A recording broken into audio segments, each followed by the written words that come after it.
Hello everyone, welcome back to the channel. मेरा नाम है शिखा और आज हम पढ़ेंगे पर्वत प्रदेश में पावस, अपनी हिंदी की कविता। स्टार्ट करने से पहले 3 इंपॉर्टेंट चीज़। अगर आपको कोई भी डाउट आए तो आप मुझे इंस्टाग्राम पे फॉलो करके डीएम कर सकते हैं। और अगर आपको ये पीडीएफ चाहिए जिसके अंदर आपको नोट्स भी मिलेंगे, इंपॉर्टेंट क्वेश्चंस भी मिलेंगे, प्रीवियस ईयर क्वेश्चंस भी मिलेंगे, मतलब all in one combined PDF चाहिए तो वो आपको मिल जाएगी टेलीग्राम पर। थर्डली, अगर आपको रेगुलर टेस्ट सीरीज में पार्टिसिपेट करना है तो you can follow me on WhatsApp channel 2। तीनों के link, Instagram, Telegram and WhatsApp के लिंक आपको डिस्क्रिप्शन बॉक्स में मिल जाएगी। Make sure you follow on all the 3 platforms.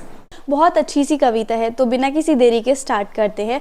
पहली पंक्ति है, पावस ऋतु थी से लेकर प्रकृति वेश तक। ठीक है, अब यहाँ पर प्रसंग देखो, ये जो पद्यांश है, प्रसंग जो है वो हमेशा सेम ही आता है हर एक पंक्ति में, पर यहाँ पर हमें एक लाइन चेंज करनी होती है, वो है इसका मतलब। ठीक है, कि इन पंक्तियों का क्या मतलब है, वो हर पंक्ति का तो अलग मतलब है ना, तो प्रसंग में बस वो वाली लाइन चेंज हो जाएगी, बाकी स्टार्टिंग की 2 लाइन सेम होंगी। जैसे कि ये जो पद्यांश है ये हमारी हिंदी की पाठ्य पुस्तक स्पर्श भाग 2 से लिया गया है। इसके कवि का नाम क्या है? सुमित्रा नंदन पंत जी। और इसमें कवि जो है वर्षा ऋतु का सुंदर वर्णन करते हैं। ठीक है, अब यहाँ पर इन पंक्तियों में कवि क्या कह रहे हैं कि पर्वत वाले क्षेत्र में यानी कि माउंटेन एरिया में ना रेनफॉल की एंट्री हो चुकी है, वर्षा ऋतु का प्रवेश हो गया है, जिसकी वजह से प्रकृति जो है ना अपना रूप बार बार बदल रही है। कभी बारिश होती है तो कभी धूप निकल आती है। अगली पंक्ति की तरफ हम चलते हैं, अपने से लेकर फैला है विशाल तक। ठीक है,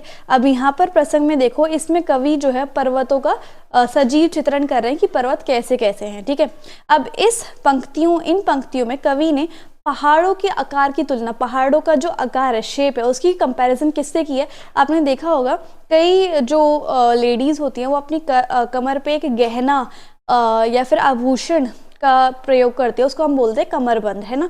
तो जैसा कमरबंद होता है या फिर करधनी होती है, उसको हम करधनी भी बोलते हैं, उसके आकार जैसा ही पहाड़ों का आकार है। ठीक है, कवि कहते हैं कि करधनी के आकार वाले जो पहाड़ है, अब पहाड़ों पे बहुत सारे फूल तो उगते हैं, तो वो फूल ऐसे लग रहे हैं कि पहाड़ की वो आंखें हैं, और वो फूल भी बहुत सारे होते हैं, तो ऐसा लग रहा है कि पहाड़ अपनी हजारों पुष्प रूपी आंखें जो हैं, जैसे वो जो पहाड़ पे फूल है वो ऐसे लगते हैं जैसे वो पहाड़ों की आंखें हैं, और हजारों फूल है तो मतलब हजारों आंखें हैं। ठीक है, और जो पहाड़ है उसके नीचे, उसके कदमों में एक तालाब है। ठीक है, तो ऐसा लग रहा है कि वो जो पहाड़ के ऊपर फूल खिले हुए हैं वो पहाड़ की आंख है, और पहाड़ जो है अपना विशाल रूप इन आंखों से, इन फूलों से अपना विशाल रूप इस तालाब में देख रहा है। ठीक है, अच्छा, वो एक जो तालाब है वो एक आईने की तरह काम कर रहा है, किसके लिए? पहाड़ के लिए। अब अगली पंक्ति पे जाते हैं, गिरी का गौरव गाकर से लेकर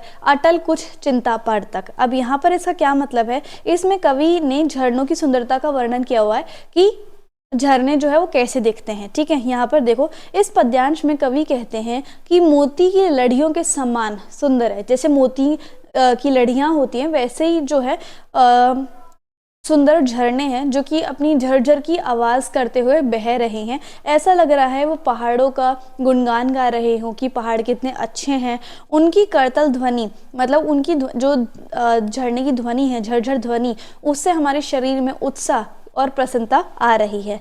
पहाड़ों के हृदय, अब पहाड़ का जहाँ पर हृदय है वहां से उठकर बहुत सारे पेड़ जो है वो उनकी इच्छा है कि वो और बड़े बहुत बढ़ते ही बढ़ते जाएं। ठीक है, अब पहाड़ों के हृदय से, जहाँ पर पहाड़ का हृदय है, वहां से उठकर बहुत सारे पेड़ उठने की इच्छा रख रहे हैं कि हम जो है उठते जाए और बढ़ते जाएं। ठीक है, और वो अपने पेड़ से ही, मतलब वो पेड़ अपनी दृष्टि से किसको देख रहे हैं? शांत आसमान को देख रहे हैं, और वो मन में एक किसी चिंता सी में डूबे हैं। ऐसा लग रहा है कि किसी चिंता सी में डूबे हैं, लेकिन फिर भी वो ये कोशिश कर रहे हैं कि वो निरंतर ऊंचा उठते जाए। मतलब एक तरीके से वो प्रेरणा दे रहे हैं कि हमें जो है उठते रहना चाहिए, अपने जो हौसले हैं उनको बुलंद रखना चाहिए, और अपने कार्य हमें करते रहना चाहिए, और हमें मेहनत करते रहना भी चाहिए। ठीक है, अगली पद्यांश पे आते हैं, उड़ गया से लेकर इंद्रजाल तक। ठीक है, अब यहाँ पर कवि जो है बारिश के कारण प्रकृति का बदला हुआ रूप जो है वो बता रहे हैं। ठीक है,